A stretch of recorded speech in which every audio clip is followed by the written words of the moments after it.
ခဏခေတ်မှာလူတွေဘာကြောင့်ယောဂများတော့ဆိုကြိုက်လို့စားတာနဲ့စားခြင်းဟာစားတာတွေကြောင့်မလို့ယောဂတွေများတယ်ဝိဇ္ဇာစရဏတမ္ပနောမှာစရဏတရား15ပါးထဲမှာအဲစားခြင်းဟာမစားတာပါတယ်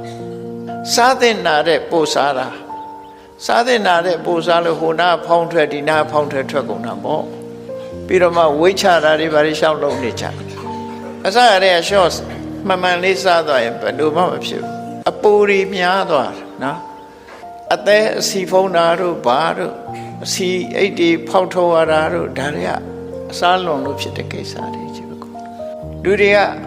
မစားရင်အပြတ်လိမ့်မယ်ထင်တယ်မပြတ်ဘူးနော်အထိုင်ထားလဲတွက်လက်တယ်စားတဲ့လောက်ပဲစား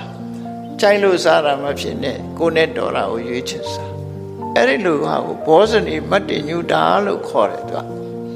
ဝိဇ္ဇာ3ပါးဝိဇ္ဇာ10ပါးစရဏတရား15ပါးလို့ဆိုထင်မယ်ဒီဘောဇနီမတ္တညုတာပါတယ်ဘောဇနီမတ္တညုတာဆိုတာကိုယ်နဲ့တဲ့တဲ့အစာလားမတဲ့တဲ့အစာလားရွေးချယ်